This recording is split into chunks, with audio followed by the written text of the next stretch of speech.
Om Vasudeva Sudam Devam Hansachanuramardanam Devaki Paramanandam Krishnam Vande Jagadgurum. Om.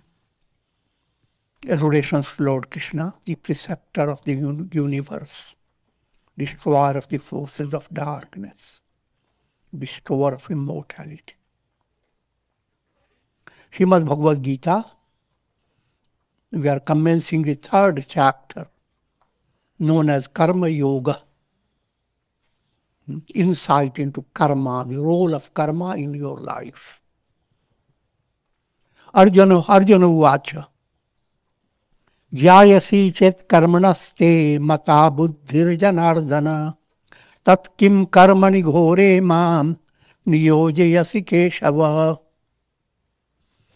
Arjuna said, "O Janardana," Lord Krishna is called Janardana. Jana relates to devotees. Ardana is showering divine love. That's a profounder meaning. There is another meaning. Janardana means one who brings a terror to the spirit of terror.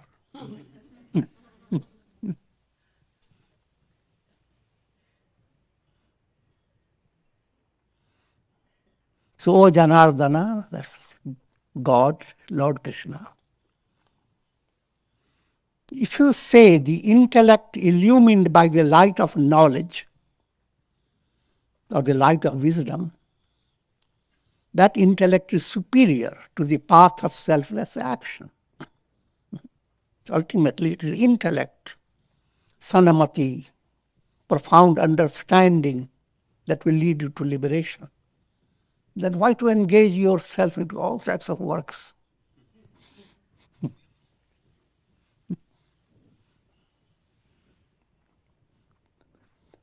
Why don't you simply bring a little viman and get into the airplane, mystic airplane, and fly away? I'm joking, but that's what Arjuna asked. Because what Krishna taught in the second chapter about the characteristics of one who is enlightened, Arjuna became so inspired. He sees before him this battle. It will take a lot of time and a lot of problems. And Krishna ended up in the previous teachings that one must promote intuitive intellect. That will lead you to liberation. He didn't talk about emphasizing karma. So Arjuna becomes slightly confused. All this is subtle detail, mostly allegorical to understand. When you want to understand the highest truth, your understanding has to filter through many networks of illusions. Each time you understand, oh, yeah, I understood it. Wait.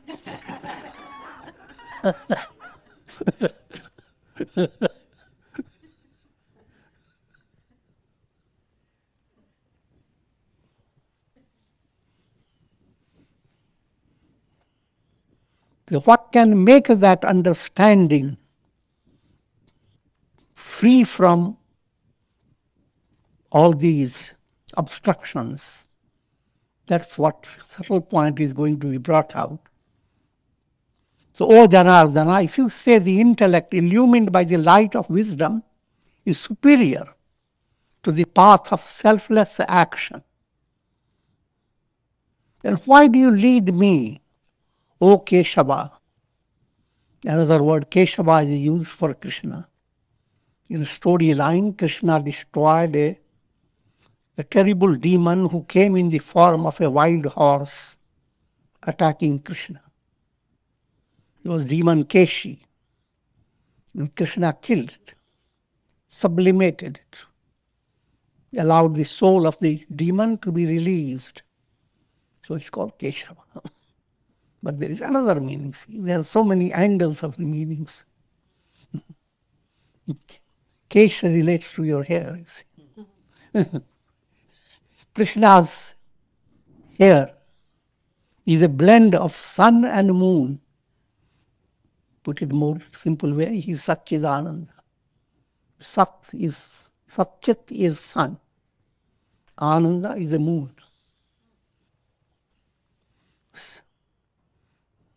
The one who is decked by Satchit Ananda type of adornment, cast jewel on his head. Therefore he is called Keshava. But that's coming to the question that Arjuna has asked. If you say the intellect illumined by the light of wisdom is superior to the path of selfless action, then why do you lead me, O Keshava, to the performance of terrible karmas? That type of despair comes in the heart of everyone. No one is exempt. The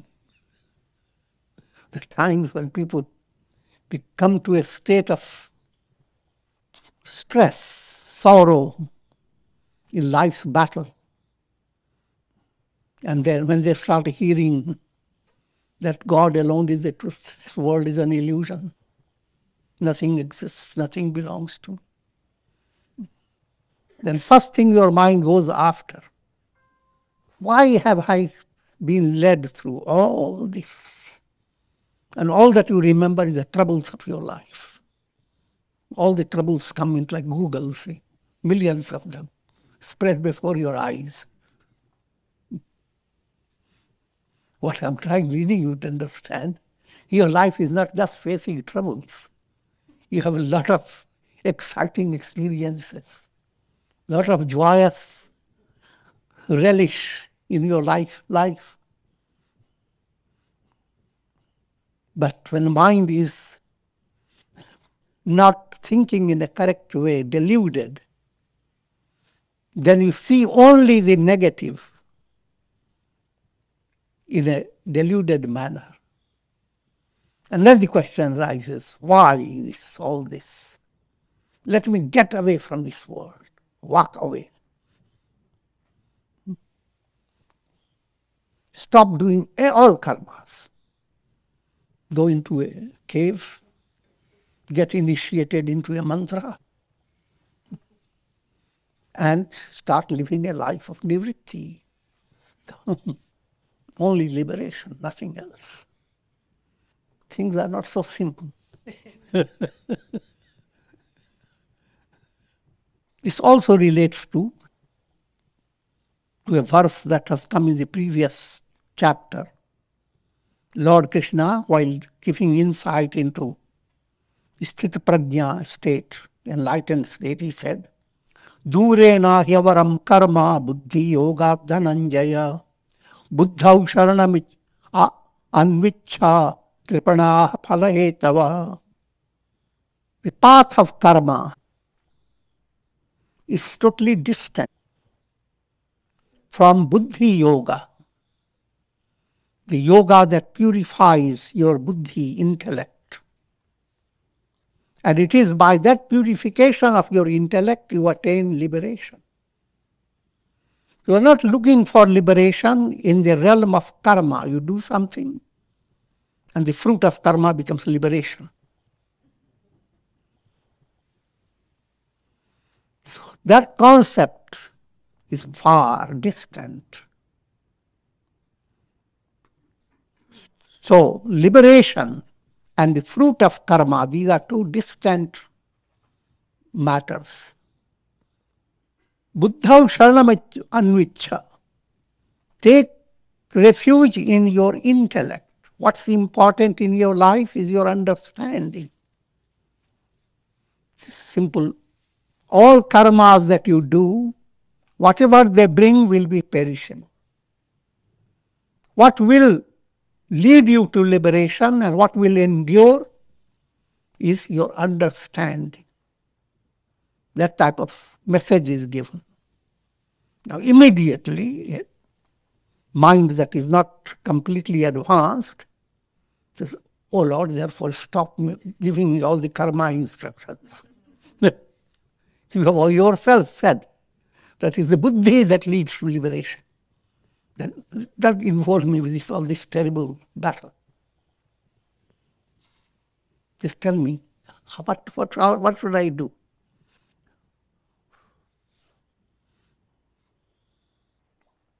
At this stage, try to first point to understand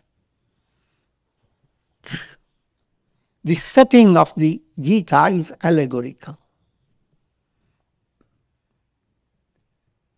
The duty presented to Arjuna in storyline is that he has to destroy all those people who have lined up against Pandavas.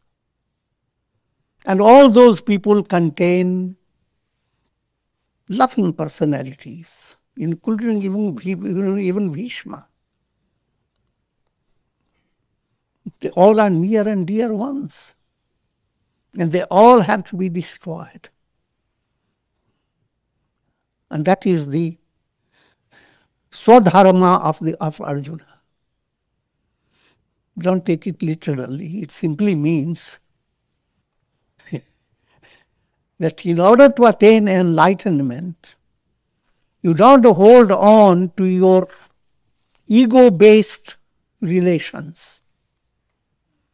The world that you recognize in the terms of me and mine, this whole world is the battlefield.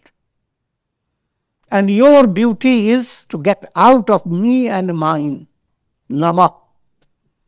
That's what every mantra repeats, Nama. You are not your body. So get out of it.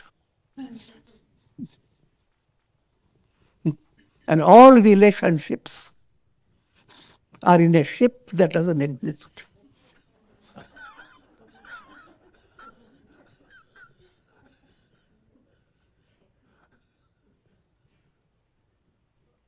So this is a horrible task.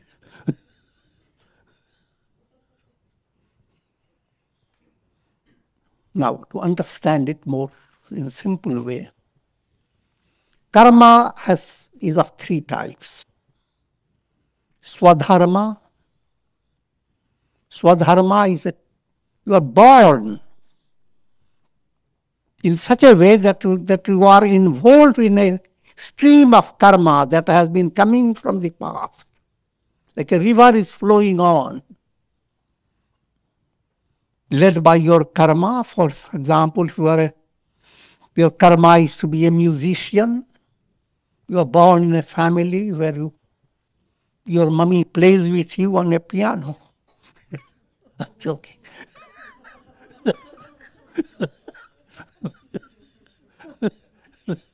So,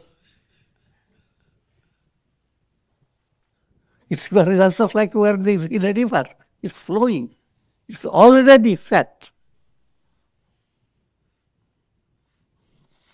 The pravaha patit karma. Karma that is flowing like a stream. And if you stay bonded with that type of movement, it is called swadharma. Because you do not feel stress about it. Rather, you feel joyous. If you have been a musical taste from your previous life, then everything that you learn, every discipline that is given to you, you feel joyous about it. Nothing is boring. And that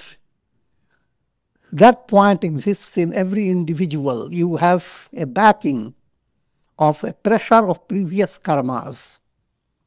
And if you follow through that, it will be spontaneous. But next point, paradharma. If you are not completely in tune with your personality, that's what the natural situation is for the masses, then you are not do not enjoy Swadharma, or you are not drawn to understanding the importance of Swadharma. Somehow you begin to move away from what is easy for you and spontaneous for you. Say, for example, if music is spontaneous for you, but you come to a society that says, oh, no music, mathematics. How much payment can you receive by music? It shows you the data. And how much more you can receive by something else. So when you move away from what has been so easy with your personality, you move away because it is going to give you a lot of money. That movement is moving toward paradharma. Understand, Swadharma, revelation of Swadharma is in degrees. You do not have complete awareness. What is your Swadharma? Your moving towards paradharma is also mixed up in degrees. How much have you moved away, led by the greed of your mind? Greater the greed, greater is your involvement in paradharma. Lesser the greed, you are moving towards your Swadharma. The advantage of Swadharma is every day is interesting. In Swadharma movement, you do not look for a vacation. There's no retirement because they never get tired.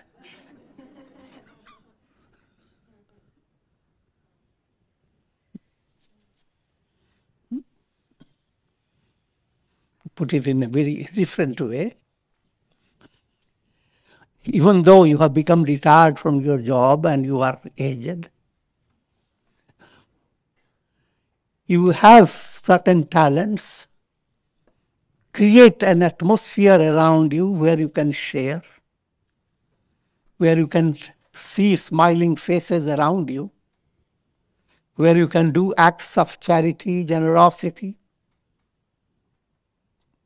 Swadharma is open, it's kind of a universal aspect.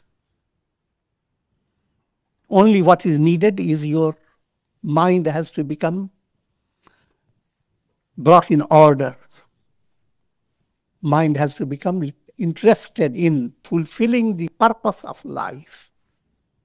If that is so, sometimes you will find surprised in aging process, when you are losing grip of your body and many things, and yet you can create through your mind powerful influence on yourself, on people around you.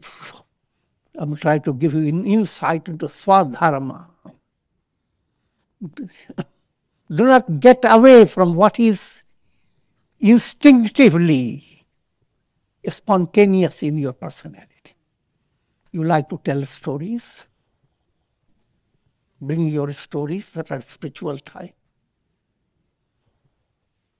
If you have humorous nature, don't collect humors.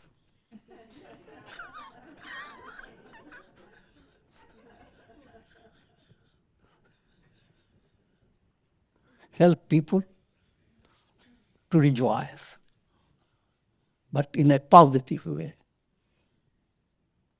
So I'm just giving you some simple ideas. In other words, work, karma is never boring. Without karma, you are living a boring life. Can't imagine. If there is no activity in your life, and you have misunderstood the teaching, so wherever there is relaxed atmosphere, like satsanga, and the moment his mind says, oh, here everybody is laughing. What type of satsanga is that?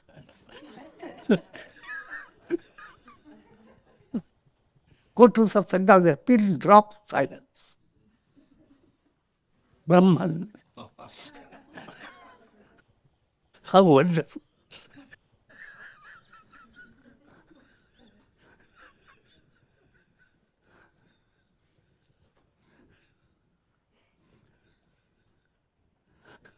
Figure that out. So I was giving you insight into Swadharma, Paradharma. And that's a blend in every individual. Sometimes one foot goes into your Swadharma, but then you remember there are so many problems with money matters, so another foot goes into Paradharma.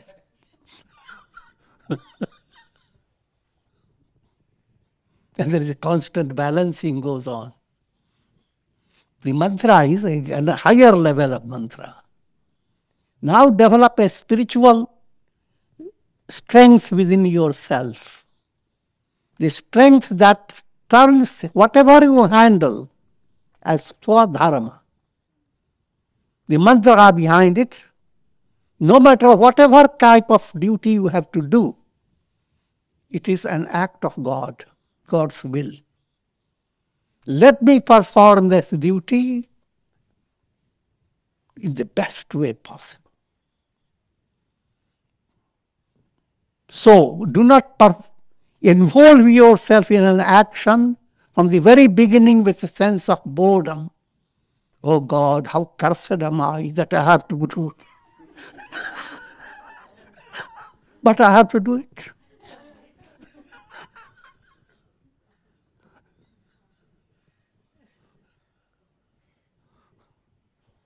And while you go on doing it, you are constantly cursing yourself.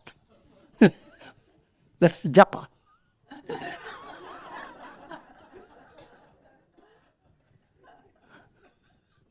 The negative in you does sustain austerity and receives Brahma's wound of being powerful. Try to figure that out. That's nature's law. If you sustain in your mind negativity day by day, that becomes your reality.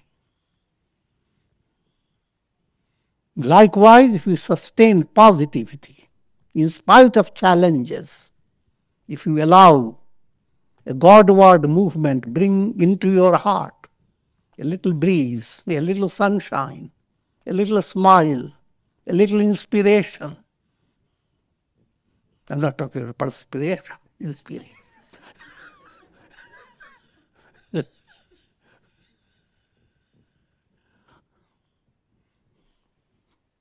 Then any karma that you do becomes your swadharma. You have that ability.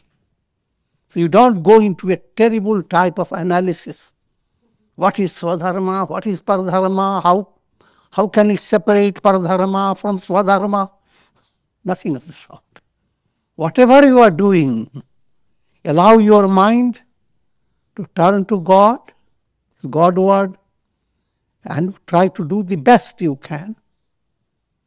And don't become glued to the concept, this is what I want by this karma. Leave the matter of the result of karma, fruit of karma in divine hands. Then you become a karma yogi. So, first point, simplify and see whether you can move away from type of jobs you have adopted by your greed to a type of job that will fulfill your heart. If you can move away, then do that. Can't move away, catch hold of God's foot.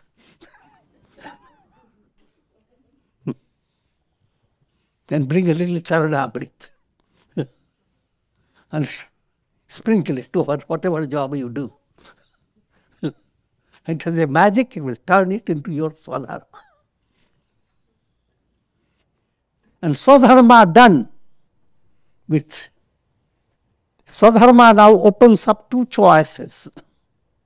You can have your expectations. Your expectations can be sattvic expectations.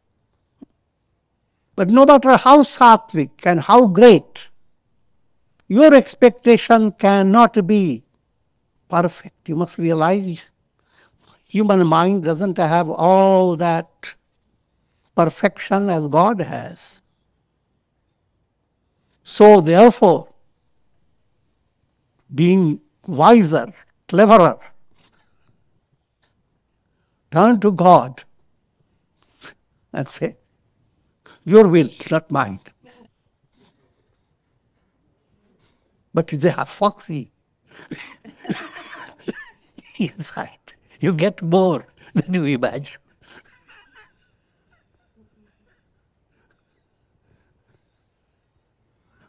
That again you have to. And each time you hear, you shouldn't have expectation of the fruit. And the people touch their heart, it touches, oh, but I have to love God, but this is the way the world is. You can't expect. But that's, reality is very profound. In other words, you don't have no need to expect. You have no need to have a stress. You are flying in a plane, you don't have to have the stress of how the plane is flying, how long it is moving, what height it is. You don't want to be involved with all that. All that you do, relax. Sharanagati, surrender to God, begins to do wonders. And considering your action, the life involved in action, as a part of your sadhana. Not constantly complaining, I don't have time for sadhana. I would have liked to meditate for 3 hours. But I don't have time.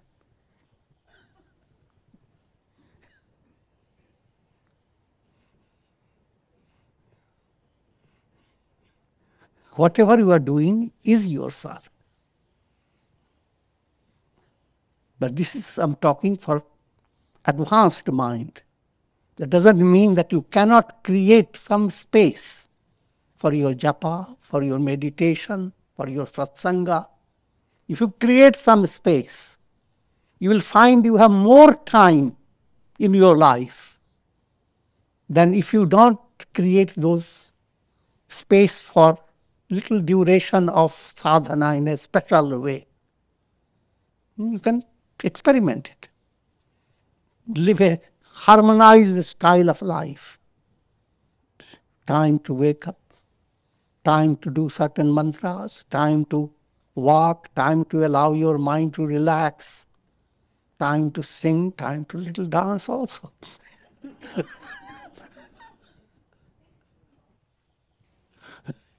Along with it, now the job that you will handle, it will be much more effective. You will not be postponing your job.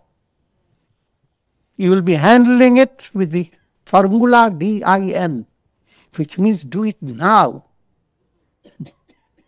काल करे सो आज कर, आज करे सो अब, पल में प्रलय होएगी, बहुरी करोगे कब?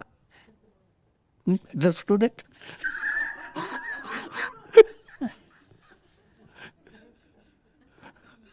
What you have to do tomorrow is Kabira's songs, very powerful song. What you have to do tomorrow, do it today. And what you have to do today, do it now. काल करे सो आज करे सो अब, now. पल में प्रलय होएगी, that's why. Within a moment, this whole world can slip away from you. So if you do not take advantage of your opportunity of doing your work. The opportunity will slip. Bahuri karoge kab? Your life becomes without fulfillment of purpose. So, and it has many benefits. Doing your things in a right way, it's healthy for your nervous system, healthy for your brain, healthy for your body. Good thoughts, good feelings, good and cozy life.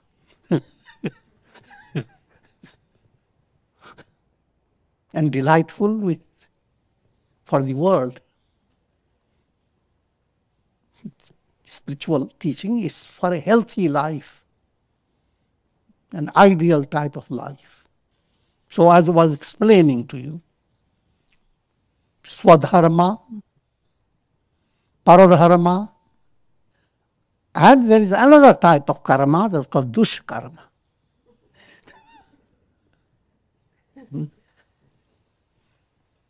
Dushkarma is completely unrighteous, based on violence, cruelty of the heart.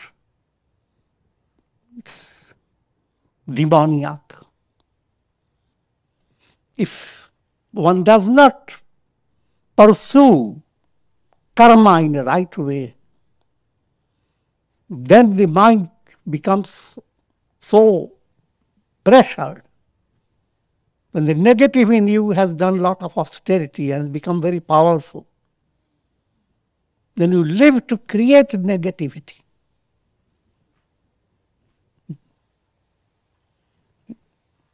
And that happens even in most cultured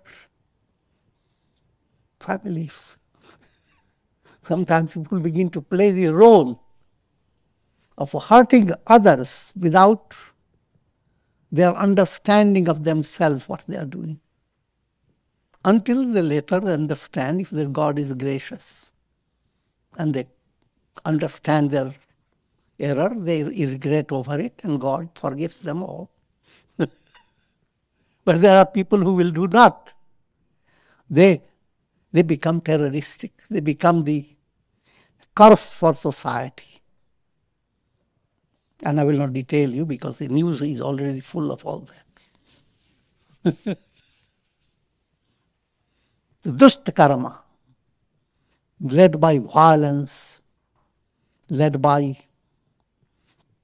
terrible ego, terrible greed, that's demoniac. And that karma brings hellish conditions. All the negative in you predominate your personality. So everywhere you look, the demons. Coming to the point, perform your Swadharma. Swadharma I have defined. Whatever job has come, be in harmony with it, have a broad understanding, view it as a form of worship of God, and always try to develop a greater capacity of performing action, more qualitative, more effective. And do not put a limit. How long am I going to go on doing? Nothing. Just like you do not put a limit, how long can I go on eating it? Eating food. And no matter how long it takes, every day someone gives you an insight, a little spice makes the things better. The eyes perk up, what type of spice? So your karmic process should give the same type of flair. No matter how long, whatever stage of your life.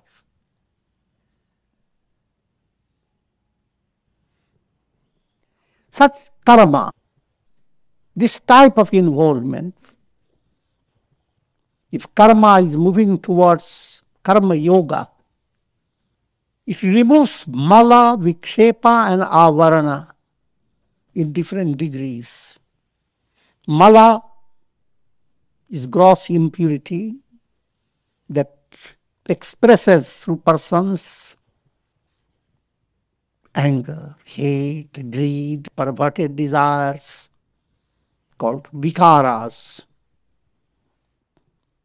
So if you are doing your karma yoga in a proper way, it will remove malas.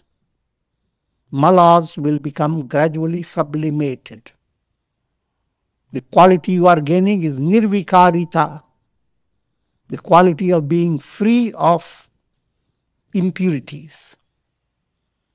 Next quality you gain is called nishkamata, a heart that is not going after objects of the world. If you go after it, your heart will be broken again and again. दिल के टुकड़े हजार हुए, कुछ इधर गिरे कुछ उधर गिरे.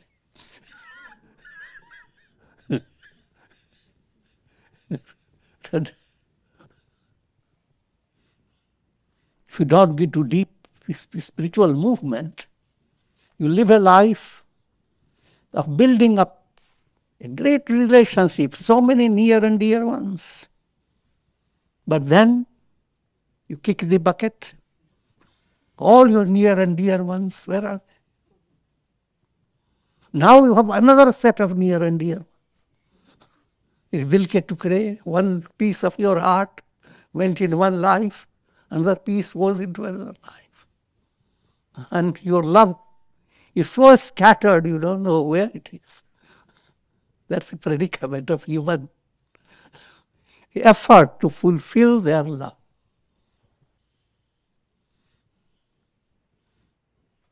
Simple solution. Love, understand, love God in all. Whatever you love is wonderful, but what makes you love is God in every personality. Siya Ram Mai Sab Jag Jani. That type of love has to develop, and it doesn't develop in one step, but as you go into sadhana, then automatically your heart begins to operate in a profounder way. So you do not have to, your love is not, doesn't calculate. If someone is in suffering before you, you are in a plane and you see someone suffer, you don't calculate, is he from my country? Is he my friend?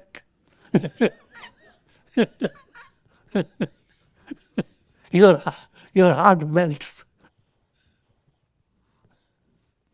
I'm leading you to understand the gospel. Universal. Sarve bhavantu sukhina. May all be happy. That type of heart begins to develop.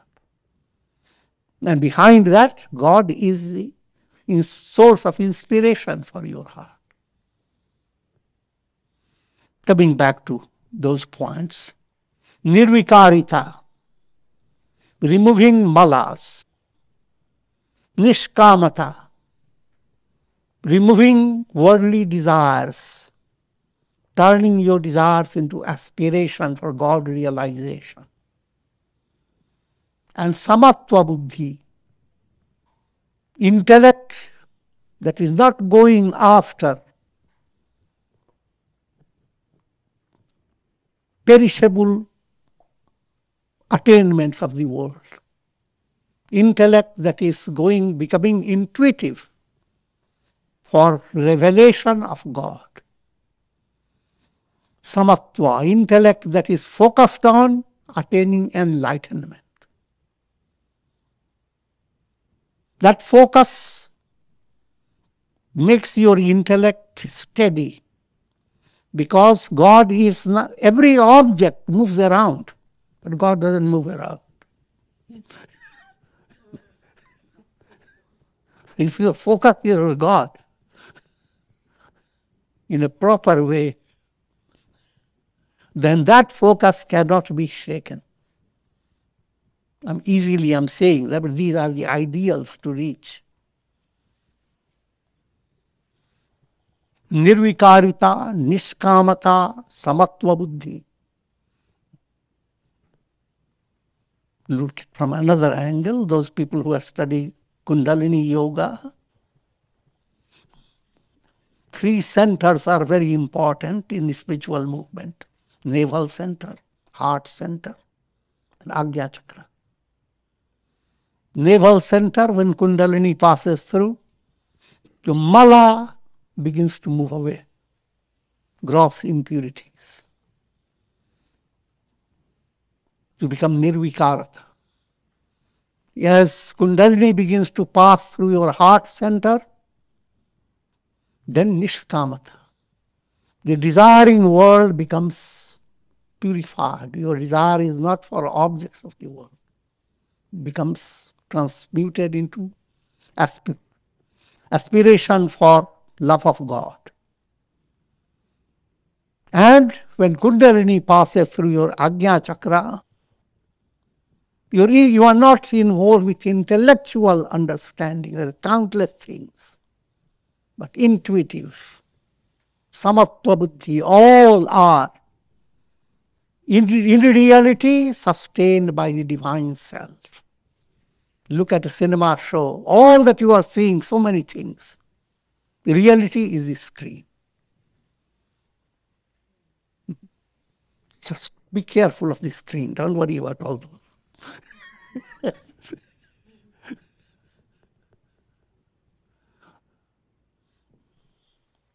All this becomes possible by following the path of karma.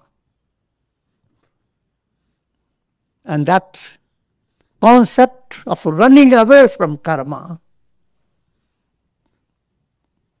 that will put you in big trouble.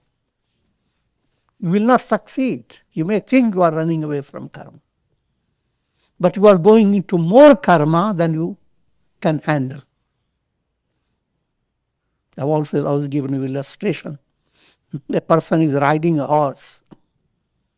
When the horse is running with joy, handling the horse is very easy. But when someone tells him, don't rush, rest, keep the horse and rest yourself. Now when he obeys that order, and then he is resting, apparently, but constantly he is controlling the horse. And actually he is putting more effort without any inspiration. It's an allegorical way of saying, when you stop every work, or turn away now, today I'm going to give all in meditation. First to decide you will be always in one pose. But soon you will change your mind and say, it doesn't matter. Give my pose, my hairy pose.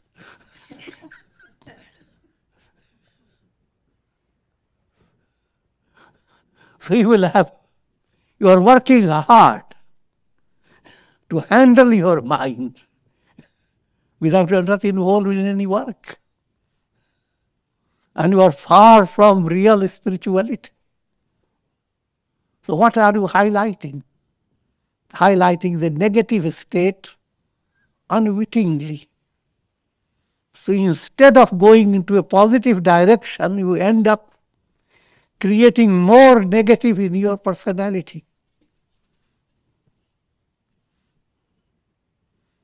That's where people, you see sometimes in the scriptures, like a yogi that has done 20 years of austerity. And one day he finds that he can levitate.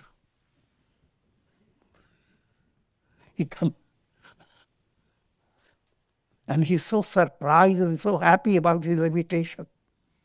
But he looks around, nobody has seen it. He should go viral. So comes to a river where people are traveling in boats, going from one bank to the other. And there he begins to walk in front of them on the water. People become so amazed. Yes, he was. But one wise man tells him, how long did it take you to have this great power? Because he realized this man is showing his power. He said, 20 years of extreme austerity. He said this with a head very high and looking down like a frog.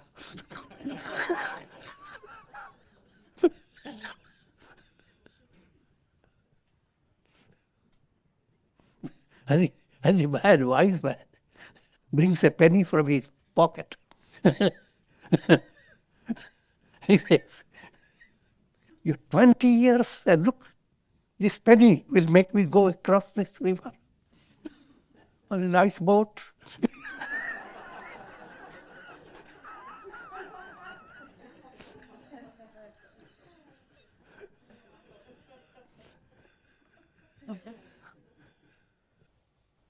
You can figure that out.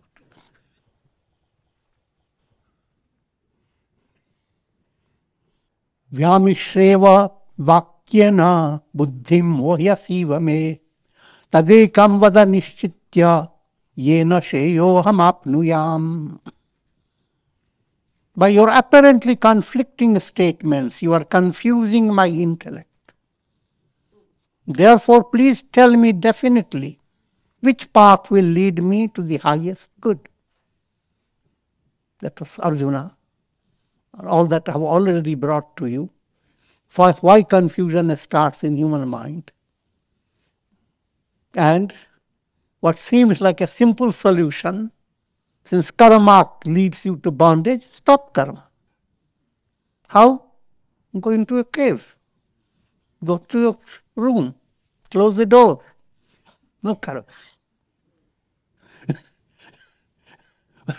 But what you don't understand, now you are inviting more karmas, and you are doing more karmas than you could have if you had just went on with your life's flow. So therefore, a deep insight into what will lead you to be free of karma, that has to develop. It is by doing karmas in the spirit of karma yoga that you can ascend to that state where all externality, all external involvement will be transcended. In other words, your karma, when you develop an internal movement towards nirvikarita, malas move away, your desires become sublimated, and the veiling of illusion begin to cut down.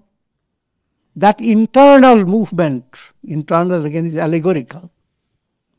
Think of that type of experience. And that movement is called sannyasa.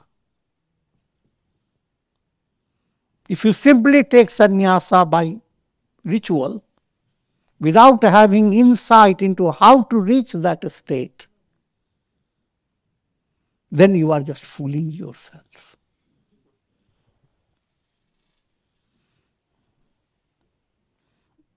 So therefore, if you are in a proper way you are directed, if you are ready, again, firstly don't make a rush in making a decision of should I be normal grihastha or whatever, or should I take sannyasa?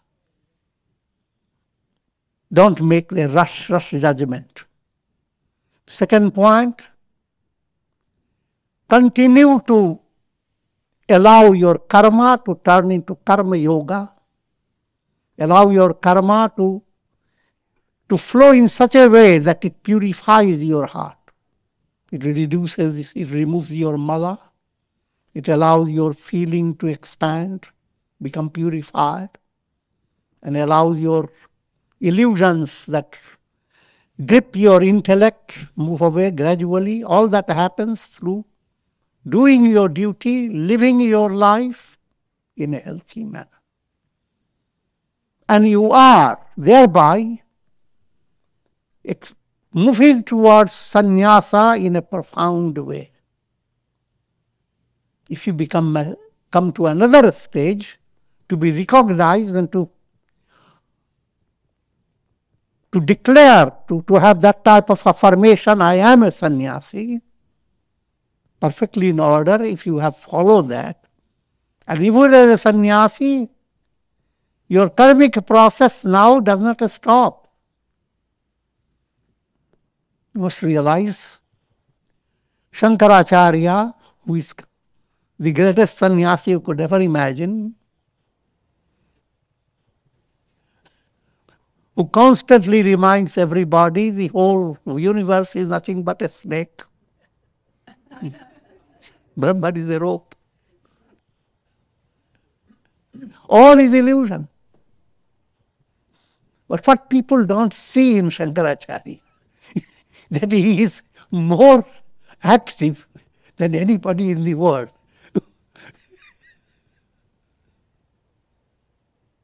In every lecture, he is negating all karmas. But he is constantly planning to go from this place to that place and spread the jnana yajna more and more. In other words, do not develop that illusion that being a sannyasi means you have nothing to do. Being a sannyasi will be doing more qualitative service to humanity than before. So you have no escape.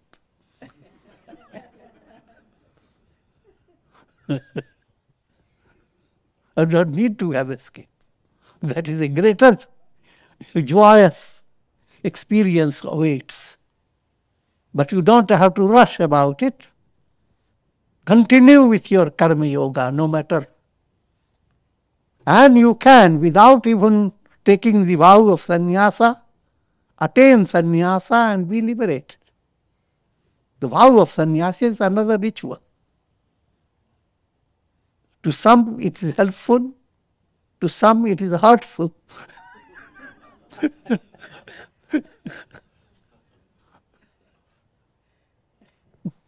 And with this I will stop.